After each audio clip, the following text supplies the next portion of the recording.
네, 안녕하세요. 저는 한국 마이크로소프트에서 윈도우즈 기술 담당하고 있는 조혜민입니다.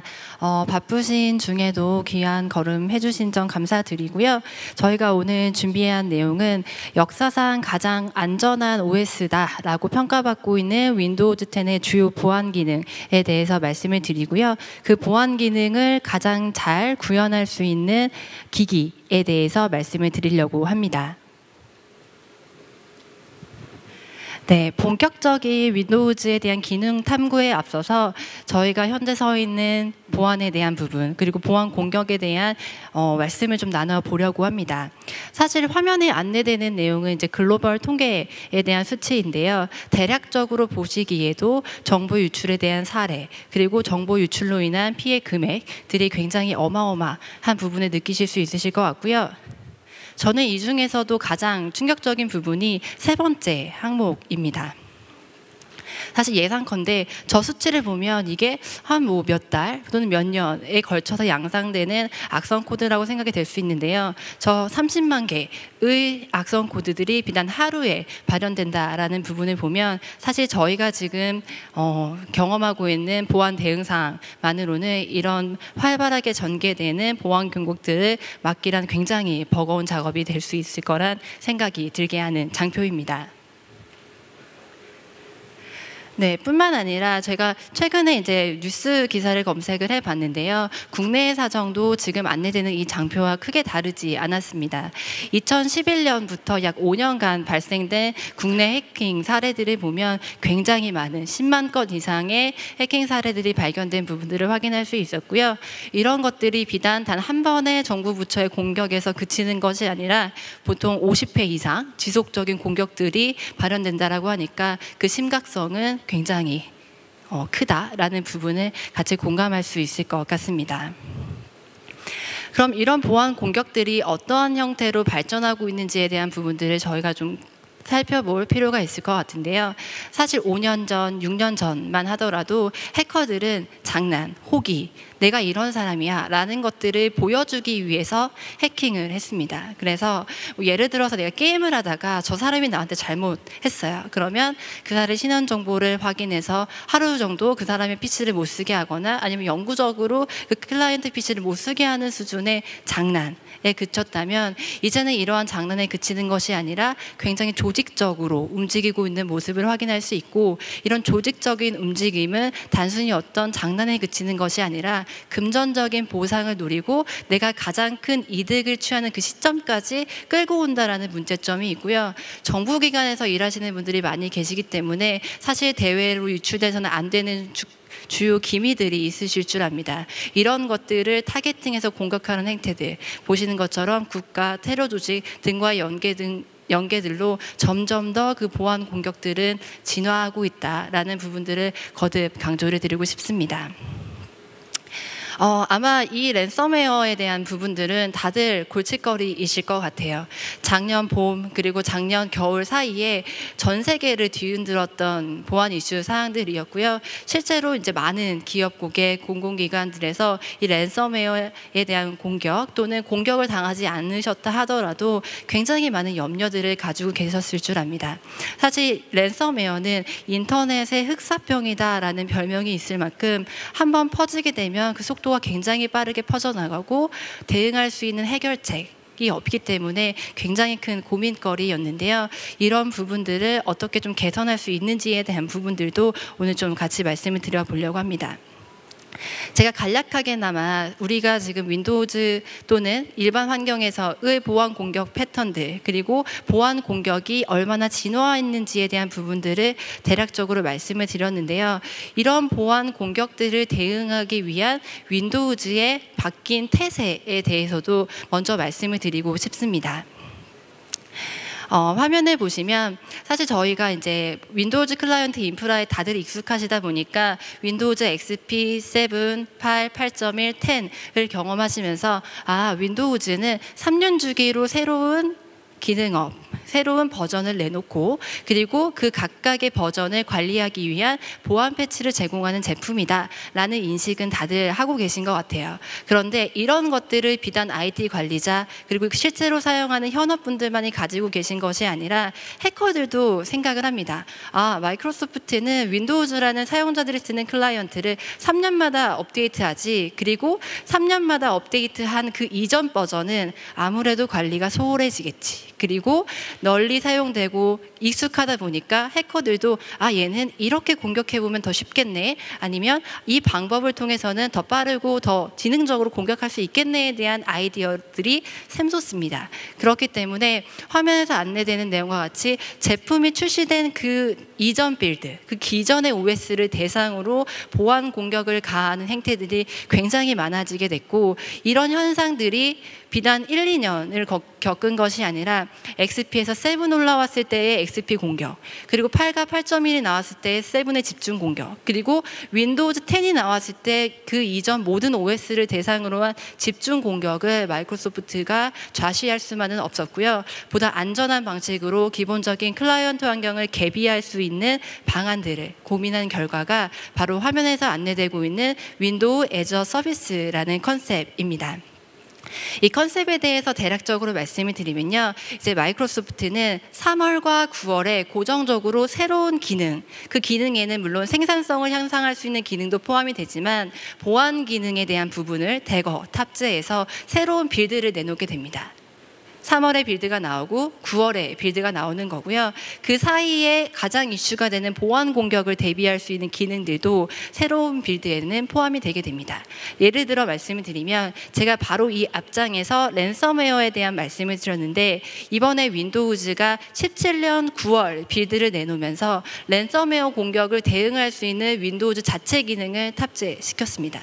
이런 리듬은 비단 이번 6개월에 걸치는 것이 아니라 올해 이제 18년 3월에 나오는 빌드에서도 그간의 논의가 됐던, 그간의 이슈가 됐던 보안 이슈 사항들을 개비할 수 있는 보안 기능이 탑재가 될 것이고요. 앞으로 지속적으로 이런 것들을 기대해 볼 수 있다라는 측면에서 우리는 윈도우즈를 업데이트하는 것만으로도 늘 가장 안전한 클라이언트를 사용할 수 있게 된다는 확신과 믿음을 받으실 수 있게 하는 컨셉이 바로 이 윈도우 애저 서비스다라고 이해를 해주시면 좋을 것 같습니다. 이런 게 가능하려면 사실 엄청난 투자가 필요합니다. 사실 오늘 이제 다양한 세션들이 있는데요. 사실 몇 해 전만 하더라도 마이크로소프트는 윈도우즈랑 오피스 파는 회사지 이렇게 생각을 하셨다가 최근에 이런 세미나를 많이 참석하시면 마이크로소프트는 이제 서비스를 파는 회사구나, 파스, 사스, 이아스 이런 서비스를 파는 회사네 라고 생각하셨지만, 전통적으로 우리가 강했던 윈도우즈와 오피스에 대한 부분들을 놓치지 않고 지속적으로 투자를 하고 있고요. 더욱이 그 투자의 중심에 윈도우즈 클라이언트 보안이 있다라는 부분들이 좀 강조가 되었으면 해서 이 장표를 준비했습니다. 사실 굉장히 큰 비용이 윈도우즈 클라이언트의 개비에 매년 투자가 되고 있다고 보시면 되겠습니다. 그러면 본격적으로 이런 윈도우즈가 대체 어떤 보안 기능들이 탑재가 된 클라이언트인지에 대한 부분들을 말씀을 드리려고 하고요. 제가 오늘 말씀드리려고 하는 영역은 크게 5가지 영역입니다. 첫 번째는 내가 이 단말의 주인인데 오로지 나만이 인증할 수 있는 신원보호 체계가 윈도우즈가 가지고 있는지에 대한 부분을 말씀을 드릴 거고요. 두 번째는 아무래도 이제 국내 같은 경우에는 문서 암호화에 대한 규정들이 굉장히 강하다 보니까 어떻게 하면 문서를 암호화하지? 이것들이 서드파티 의존돼서 굉장히 기형적인 형태로 발전하셨다면 기본적인 윈도우즈 클라이언트 기능만으로 우리가 원래 준수하려고 했던 암호화 수준에 밑하는 보안 기능, 그것 정보보호 기능들에 대해서 같이 말씀을 드릴 거고요.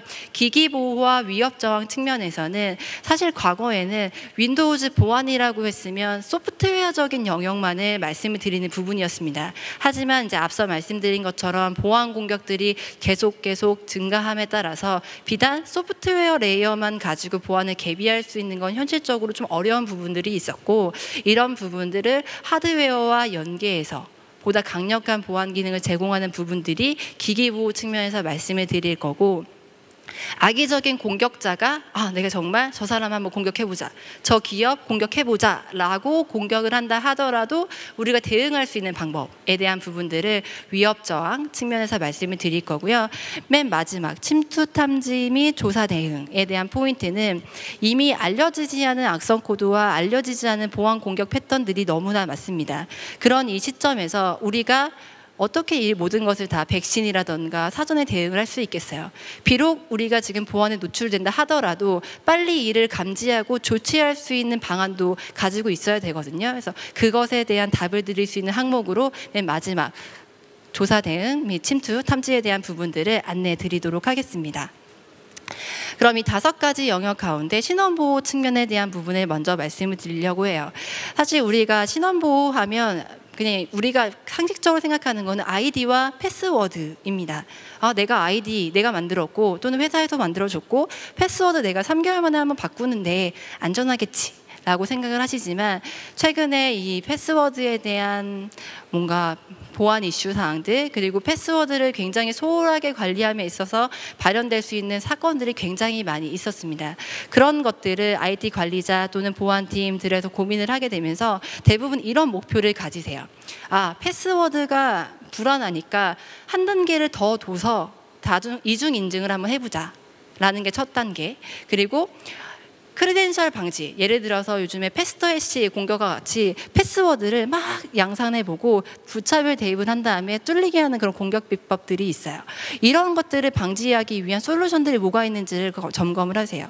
그리고 세 번째, 네 번째는 우리가 고려하고자 하는 이런 솔루션들이 범용적으로 쓸 수 있고 사용자들이 쉽게 체득할 수 있는 솔루션인지를 고민을 하세요.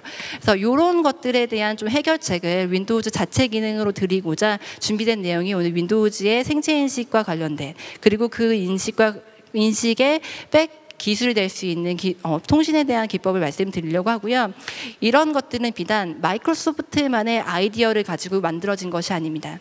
이제 뭐 안드로이드나 iOS 기기들을 사용하다 보시면 이제 지문 인식, 안면 인식에 대한 부분들이 굉장히 익숙하실 거예요. 이런 것들이 여러분 패스워드 기반의 인증은 굉장히 위험해요. 우리 이제 단말에 매핑된 신원 정보로 로그인합시다 라는 협의체에 의해서 계속 논의가 됐고요. 아마 어떤 국가의 권고안이라던가 이런 것들 찾아보셨던 담당자분들이 계시다면 이 파이도 얼라이언스에 대한 부분들은 굉장히 익숙하실 것 같아요.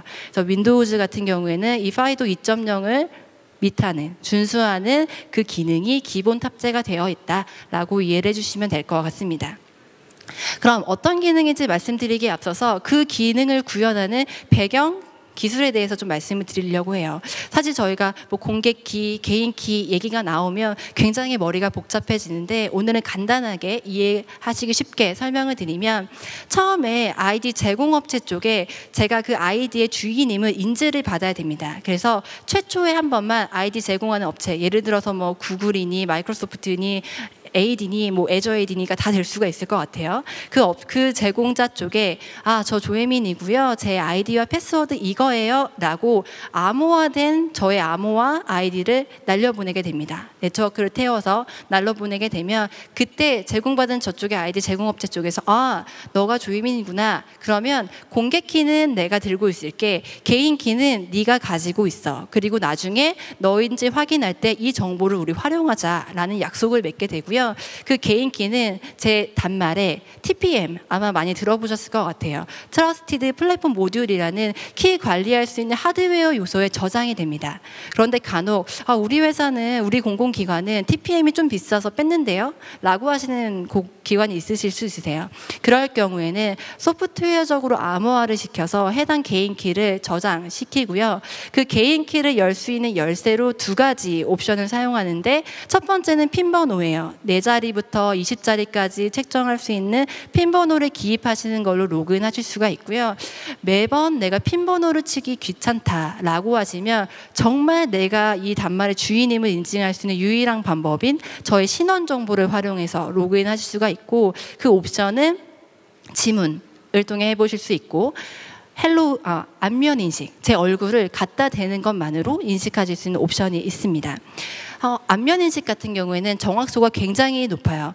제가 단말의 주인이 아닌데 주인이네 라고 오인할 확률이 10만 분의 1, 거의 없다 라고 해도 무관하고요. 간혹 2에서 4% 정도는 제가 단말의 주인인데 저를 못 알아볼 경우가 있어요. 그럴 때는 뭐 제가 화장을 너무 잘했거나 얼굴이 막 바뀌거나 이럴 경우가 있는데, 사실 이 부분은 인식 기능을 향상할 수 있는 옵션을 윈도우즈에서 제공을 합니다. 그래서 내가 내 얼굴을 제일 잘 알잖아요. 내가 좀 아침에 얼굴이 붓는다 라고 하시면 아침 시간에 한번 인식 기능 향상 기능을 통해서 얼굴을 인식하고 안경 쓰고 하시고 렌즈 끼고 하시고 하다 보면 이 2에서 4% 되는 정도의 오인지율은 낮춰보실 수 있다라고 보실 수 있을 것 같고요.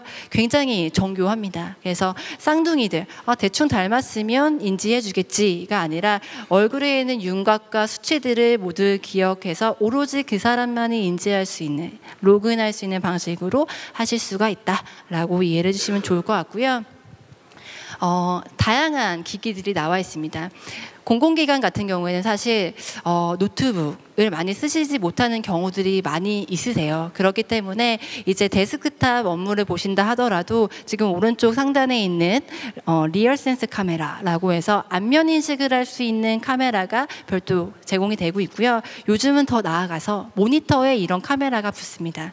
그래서 이런 장비들을 준비하시는 것만으로도 이 안면 인식에 대한 체계들을 이용해 보실 수가 있고요. 더욱이 더 저렴하게 한번 해보고 싶은데 라고 하시는 분들이 계시다면 지금 보시는 것 같이 지문 인식 동글을 통해서도 해보실 수 있다라고 보시면 될 것 같습니다.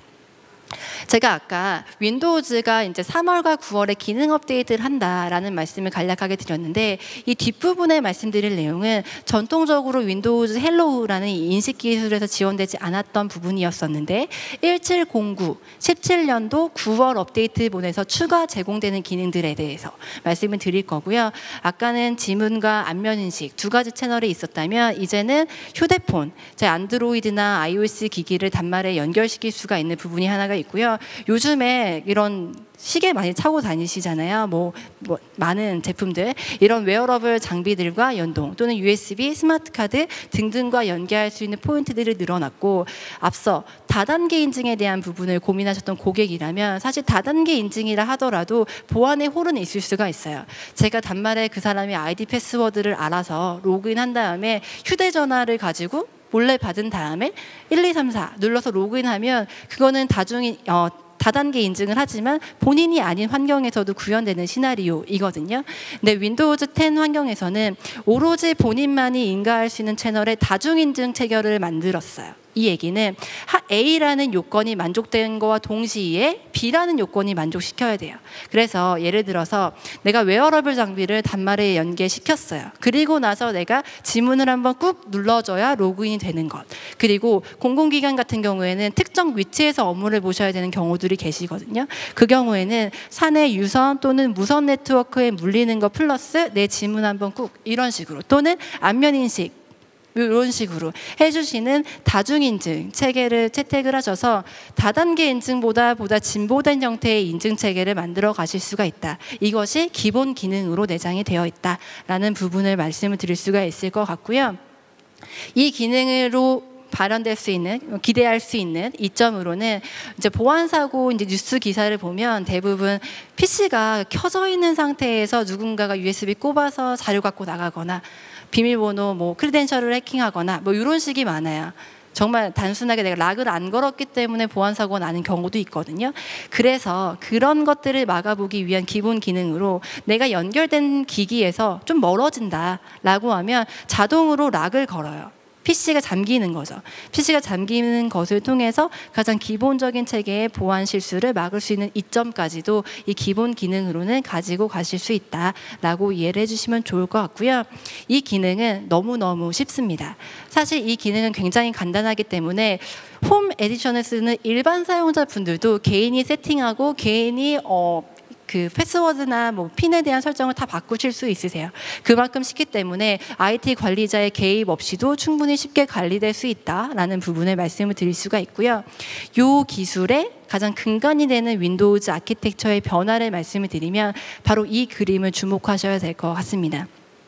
앞으로 말씀드리는 보안 기능에 대한 부분들을 계속 이 그림을 기준으로 말씀을 드릴 텐데, 원래 윈도우즈 7 이하 버전의 OS에는 왼쪽에 있는 박스만 있었다고 보시면 될 것 같아요. 이 의미는 지금 저희가 세션장이 하나가 있잖아요. 이 하나의 세션장에 해커도 뛰어놀고 IT 관리자도 있고 크리덴셜을 담당하는 주요 담당자들이 다 같이 있어요. 그러다 보면 해커가 IT 관리자 또는 크리덴셜을 관리하는 관리자를 보게 되면, 아, 저 사람을 내가 이렇게 찾아가서 뺏어야지 또는 달려가서 훔쳐야지에 대한 시나리오가 나오는데, 윈도우즈 10 환경부터는 오른쪽에 가상화 영역을 만들었어요.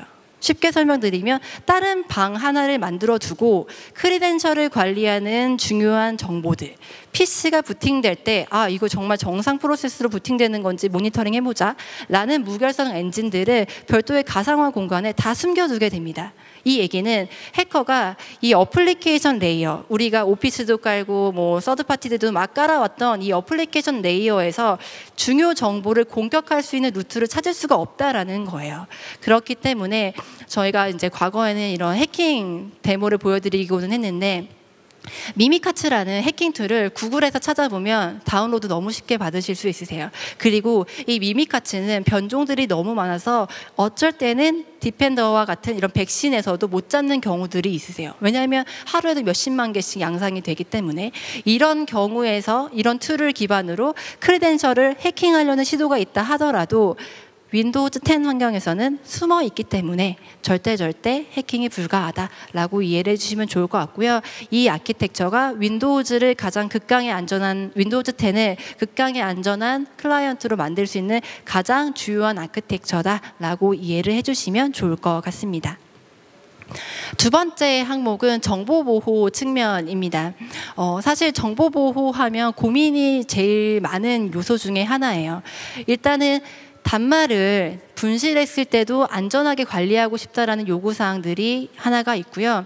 데이터를 개인이 쓰는 거와 업무용을 분리하고 싶은 요구도 있으세요. 그리고 이 자료가 정말 중요한 자료인데 유출되면 안 된다는 고민도 하시고, 공유를 하면서도 아, 저 사람이 이제는 저 자료를 안 봤으면 좋겠는데, 왜냐하면 저 사람 이제 관둘 거기 때문에, 이런 생각들 때문에 공유하는 시점에서도 고민을 많이 하세요.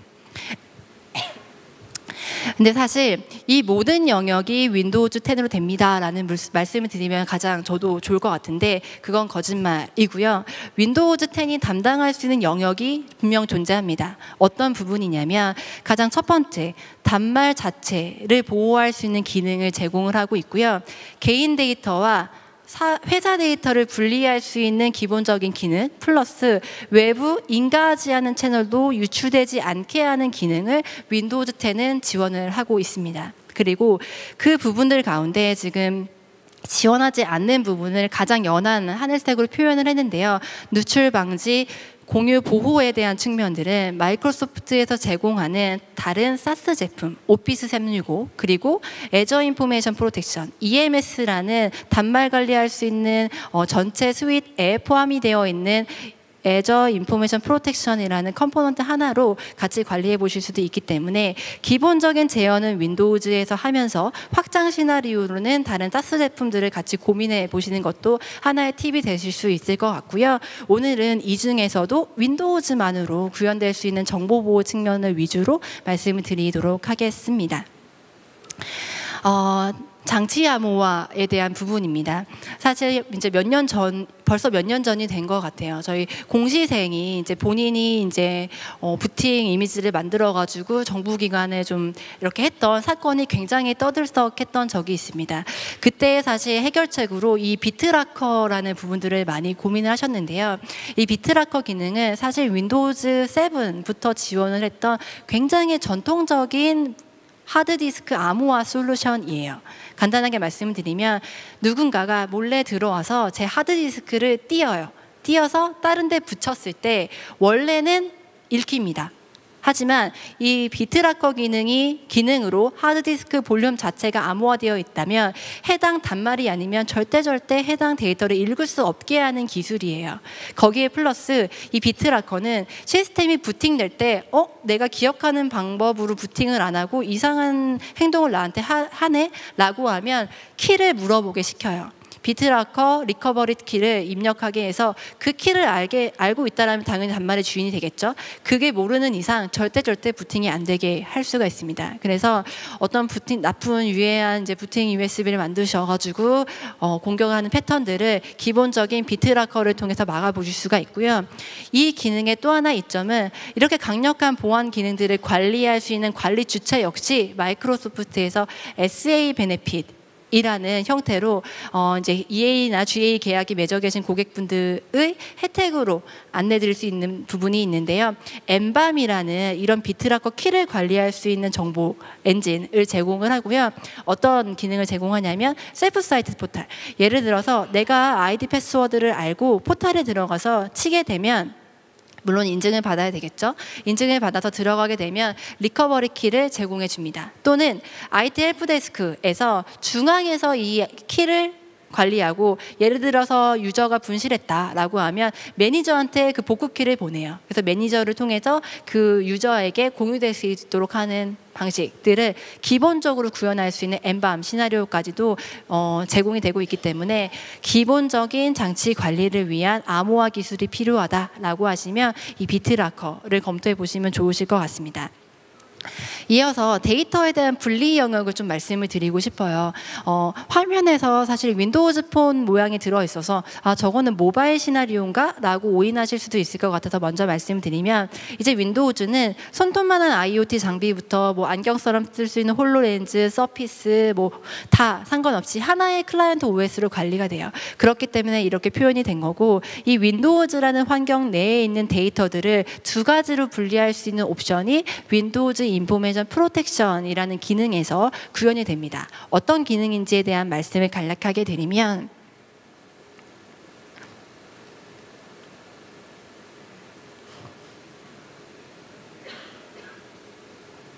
네, 제가 예를 들어서 우리 회사에서 주로 관리되는 문서 유형들이 워드, 엑셀, 파워포인트예요. 또는 아래 한글이 될 수도 있겠죠. 이 영역들, 이 어플리케이션을 통해서 작업된 문서들은 대부분 굉장히 귀중한 문서이기 때문에 저장될 때 암호화를 시켜서 저장을 하고 싶었어요.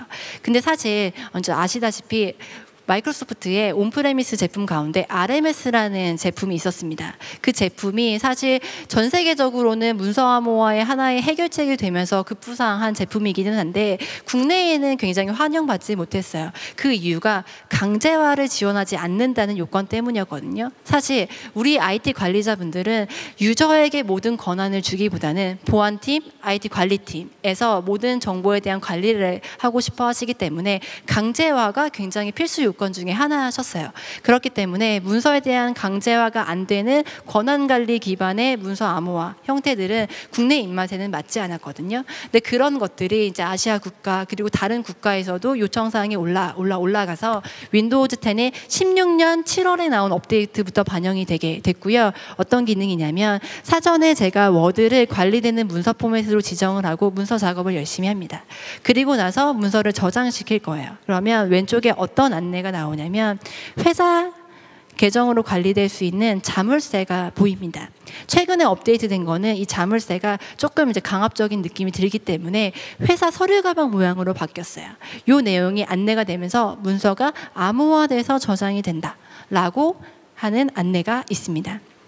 그리고 제가 목록을 보게 될 건데요. 오른쪽에 리스트를 보시면 자물쇠가 걸린 문서와 걸리지 않은 문서를 확인해 보실 수가 있어요. 그러면 엔드 유저가 식별하실 때도 얘는 회사에서 정부기관에서 우리 기관에서 관리되는 거구나 라는 걸 인지하실 수가 있게 되고요. 그렇지 않은 것들은 이거는 내 개인용으로 내 학습용으로 만드는 문서들이야 라고 인식해 주시고 자유롭게 활용하시면 되세요.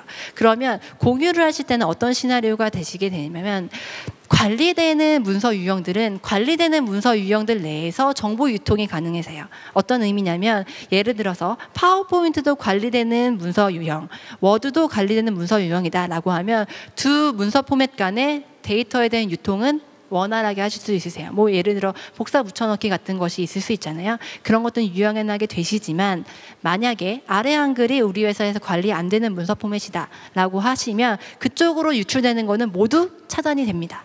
지금 예시를 보면 간혹 이제 회사 정부 기관의 주요 기밀들이 뭐 페이스북이나 뭐 이런 SNS 통해서 유통되는 경우들도 왕왕 있는데요. 어떤 문구 하나를 제가 그쪽에 유통을 하려 하더라도 할 수 없는 형태의 구현이 가능하다라고 이해를 해주시면 좋을 것 같고요. 이것에 대한 옵션은 사실 세 가지가 있습니다.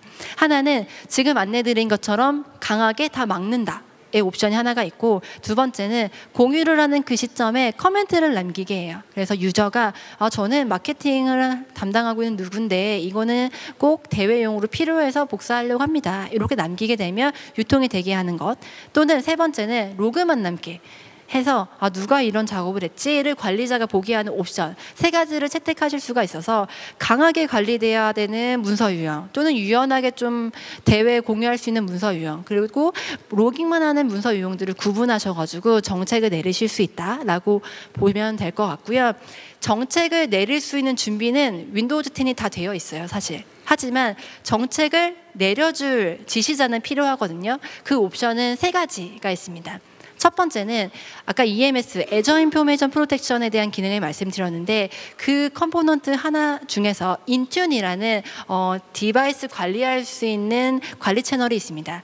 그 인튠을 기반으로 이 정책들을 내려보실 수가 있고요. 두 번째는 SCCM 2016을 통해 내려보실 수가 있고, 마지막은 서드파티 MDM 중에서도 OMA-DM이라는 표준을 따르는 MDM은 이 정책을 내려보실 수가 있습니다. 사실 과거에는 마이크로소프트는 뭔가 표준으로의 수용보다는 자사의 어떤 엔진, 서버를 기반으로 정책을 내리네 라는 인식이 많으셨는데, 최근 들어서는 이런 서드파티 가운데에서도 표준을 따르는 MDM 들 같은 경우에는 윈도우즈 단말을 관리해 보실 수 있는 옵션도 확장이 되어 있으세요. 그래서 만약에 기구매된 MDM이 표준을 따르고 있다라고 하시면 이 윈도우즈 인포메이션 프로텍션 정책을 내리시기 위해서 별도의 마이크로소프트 기기 제품을 구매하시는 것이 아니라 자체 인프라를 활용해 보실 수 있는 것도 하나의 팁이 될 수 있을 것 같고요. 그게 아니다라고 하시면 외부망과 내부망을 구분하셔서, 내부 환경 같은 경우에는 이제 내부적으로만 업무를 보시기 때문에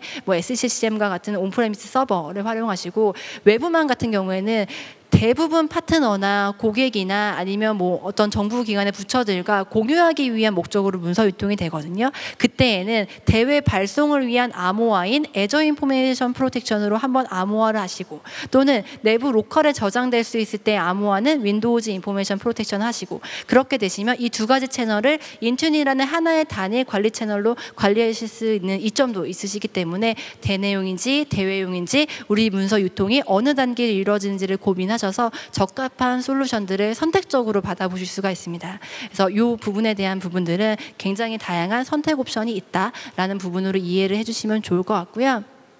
간혹 이제 이런 질문을 주시는 분들도 있는데, 문서를 저장하는 채널이 우리는 특정 IP, 뭐 예를 들어 공유 폴더 아니면 파일 서버 또는 특정 쉐어포인트 사이트에 국한되어 있어요. 문서 중앙화가 되어 있어요 라고 하시는 고객분들이 계시다면요, 그럴 경우에는 해당 도메인이나 IP를 관리되는 영역으로 지정을 하시면 되세요. 그러면 그 영역에 올라갈 때는 자동 복호화가 돼서 올라가고요, 복호화가 되기 때문에 그 사이트가 가지고 있는 권한 체계에 의해서 해당 문서가 관리가 되고요, 그 채널에서 다시 제 로컬 클라이언트로 문서가 떨어지면 정책에 따라서 암호화가 됩니다. 그래서 윈도우즈 10은 윈도우즈 내에 저장되어 있는 문서들을 암호화시켜서 저장될 수 있고, 관리 영역과 비관리 영역을 나눌 수 있는 가장 기본적인 암호화 체계구나 라고 이해를 해주시면 좋을 것 같고요. 요거에 나아가서 대외 공유 채널로 문서 유통을 하고 싶다, 권한 기반의 문서 체계, 폐기 현안을 관리하고 싶다 라고 하시면 Azure Information Protection으로 확장해서 고민해 주시면 감사하겠습니다. 네, 그래서 앞서 말씀드린 Azure 인포메이션 채널을 통한 내용이 간략하게 담겨 있었습니다. 네, 이어서 이제 기기 보호 측면에 대한 부분을 말씀을 드리려고 합니다. 사실 기기 보호에 대한 측면은 제가 앞서 크리덴셜 정보에 대한 관리 채널에서 아키텍처를 보여드렸기 때문에 간략하게만 한 번 더 말씀을 드리고요. 오른쪽에 안내된 이 별도의 커널을 통해서 이게 별도의 가상 요소를 통해서 부팅될 때의 안정성을 모니터링하고 있다라고 이해를 해주시면 좋을 것 같고요.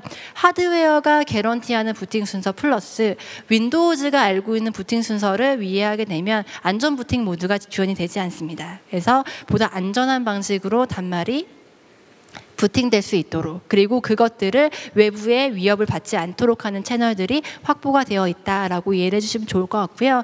간혹 이제 윈도우즈 10을 전환하시기 위해서 고민들을 하시는 기업 고객들이 기업 고객, 공공기관들이 굉장히 많이 계신데, 사실 가장 첫 시작점은 이 부팅 영역을 UEFI라는 안전 부팅 모드로 할 것인가, 기존의 부팅 영역으로 하실 것인가에 대한 구분이 좀 있으셔야 되세요. 사실 마이크로소프트의 권고는 지금 안내드리는 이제 UEFI라는 안전 부팅 모드를 권고드리고 있는데, 이 부팅 모드가 된다라고 하면 이 인프라를 기준으로 서드파티 호환성 테스트 또는 뭐 이런 것들이 되셔야 되기 때문에, 처음에 우리는 윈도우즈 10을 전환하시기 위해서 보안 기능들을 어떤 걸 쓸지를 검토하신다면 이 부팅에 대한 부분을 가장 처음 고려해 주셔야 된다라는 부분들도 윈10 전환의 팁으로 알고 계셨으면 좋겠습니다.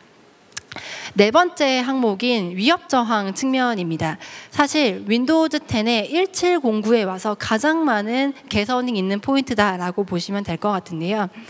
윈도우즈 7 때부터 윈도우즈를 쓰셨던 분들은 디펜더라고 하면 백신이지 이렇게 생각하셨어요. 백신은 백신인데 그냥 못 쓰는 백신 아니야? 뭐 이렇게 퍼셉션이 있으신 고객분들이 굉장히 많이 계셨어요. 근데 윈도우즈 10에 와서는 굉장히 많이 바뀐 부분이 디펜더를 이런 위협 저항의 하나의 큰 축으로 잡았습니다. 그래서 이제는 이제 뭐 테크넷이나 마이크로소프트 블로그에 디펜더라는 한 줄 딱 있으면 이 디펜더라는 땡땡땡 기능은 외부에서 어떤 공격을 가했을 때 내 클라이언트를 막아주는 기능이네 라고 이해를 해주시면 좋을 것 같고요. 이 디펜더는 이 5가지의 기능으로 파생이 됐는데, 윈도우즈 디펜더 시스템 가드, 윈도우즈 디펜더 어플리케이션 가드, 그리고 디펜더 어플리케이션 제어, 안티바이러스, 익스플로이트 가드, 이렇게 5가지의 그 기능이 구현되어 있다라고 이해를 해주시면 좋을 것 같아요. 그래서 이 기능들이 어떤 것인지 말씀을 드리면, 아까 기기 보호 측면에서 안전 부팅에 대한 요소가 정식 명칭이 윈도우즈 디펜더 시스템 가드입니다. 그래서 안전 부팅을 지원할 수 있는 체계가 포함이 되어 있다라고 보시면 될 것 같고요. 두 번째는 윈도우즈 디펜더 어플리케이션 가드라는 기능인데, 사실 이 기능은 엣지 기반으로만 동작이 됩니다.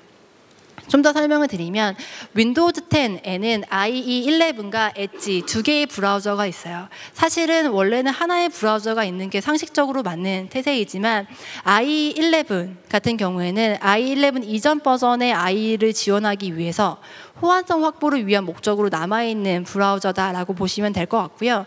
엣지는 HTML5라는 표준, 웹표준, 뭐 크롬, 사파리, 파이어폭스 등등과 함께 우리가 맞춰가고 있는 웹표준을 준수하기 위한 브라우저다라고 이해를 하시면 될 것 같고, 이 엣지를 기반으로 보안 기능들이 하나하나 올라가고 있습니다. 첫 번째로 올라온 보안 기능이 어떤 컨셉인지 말씀을 드리면, 또 친숙한 그 그림 가운데 왼쪽에 엣지를 기반으로 가상화 영역이 하나 더 생겼어요. 이 영역은 웹에서 우리가 가끔 이제 서핑을 하다 보면 가끔씩 어떤 것들이 자꾸 설치가 돼요. 근데 그럴 때 그게 설치가 됐을 때 뭐 이틀 있다 보니까 내 PC가 굉장히 느려져요. 악성 코드에 노출이 된 거죠. 이런 것들을 막을 수 있는 하나의 방패막으로 별도의 가상화 영역에 미리 설치를 돌려봅니다. 그래서 얘가 정말 안전한지 아닌지를 식별하게 해주는 샌드박스 형태의 기술이 지원이 되고 있는 부분이고요. 이게 더 강력한 기업용, 정부기관용으로 채택이 될 수 있는 부분들은 정책 기반으로 내릴 수 있으세요. 그래서 A라는 사이트에서 다운로드 봤을 때는 다운로드해, 우리 이거 개런티 하는 거야. B, C, D 여기는 우리 개런티 못해. 다 미리 설치하고 설치시켜줘 라고 할 수 있는 컨셉의 기능 구현이 엣지 기반으로는 된다라고 이해를 해주시면 좋을 것 같습니다. 그리고 어플리케이션 제어 같은 경우에는 최근에 국정원 권고안으로 나올 만큼 화이트리스트 기반의 어플리케이션 관리가 화두가 되고 있습니다. 그 기능을 실현할 수 있는 기능이라고 보시면 될 것 같고요. 우리 기관에서 인가한 어플리케이션만이 해당 클라이언트에 설치될 수 있게 하는 옵션입니다. 그래서 지금 쭉 제가 어떤 설치 파일을 실행하고 있는데, 궁극적으로는 회사에서 인가하지 않은 어플리케이션이기 때문에 설치할 수 없습니다 라는 안내를 받게 되고요. 이 채널은 악성 코드에 대한 보호 측면에서도 활용될 수 있지만 라이선스 관리에 대한 부분으로도 관리해 보실 수 있으세요. 그리고 만약에 윈도우즈 7과 윈도우 10을 같이 아직 병행해서 관리할 수 있는 정부기관이 계시다, 또는 관리를 일정 기간 하고 싶다라고 하는 기관이 계시다면 이 기능의 전신인 앱라커 기능을 사용하셔서 동일하게 화이트리스트 기반의 어플리케이션 관리를 해보실 수 있다라고 보시면 될 것 같고요. 이 안티바이러스 부분도 그 성능이 굉장히 올라왔어요. 이제 메가피와 같이 글로벌 거의 이제 어깨를 나란히 하는 수준이 됐다라는 부분으로도 간단히 참조해 주시면 좋을 것 같습니다. 오늘 가장 강조드리고 싶었던 기능은 사실 이거예요. 익스플로이트 가드에 대한 부분이고요. 랜섬웨어를 막기 위한 보안 기능이다 라고 이해를 해주시면 좋을 것 같습니다. 사실 랜섬웨어의 보안 공격 패턴을 보면 특정 파일이나 폴더를 접근해서 문서를 암호화하려고 해요. 그렇기 때문에 그 폴더나 파일로 가는 경로를 차단할 수 있는 기술이 필요한 시점인데요. 지금 안내서에서 보시면 문서가 악성 이제 랜섬웨어에 걸려서 암호화가 되는 부분을 확인해 보실 수 있었고요. 이것들이 정책에서 쭉 내려지게 되면 특정 폴더, 특정 파일로 인가하지 않은 프로세스가 접근하는 것 자체를 차단해 보실 수 있는 기능이 구현이 됐습니다.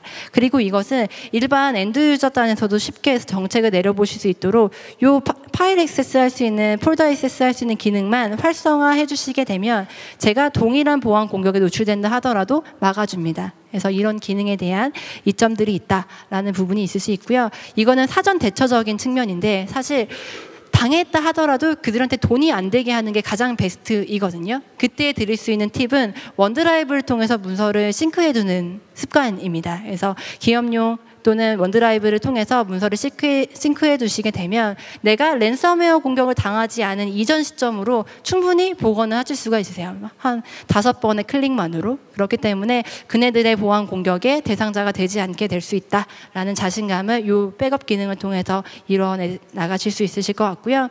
그리고 침투 탐지 및 조사 대응 측면 같은 경우에는 알려지지 않은 프로세스를 이제 찾아낼 때가 됐습니다. 왜냐하면 너무나 많은 프로세스들이 하루에도 양상이 되고 있기 때문에. 그래서 이런 것들을 구현할 수 있는 마이크로소프트의 클라우드형 솔루션을 좀 안내를 드리려고 하고요.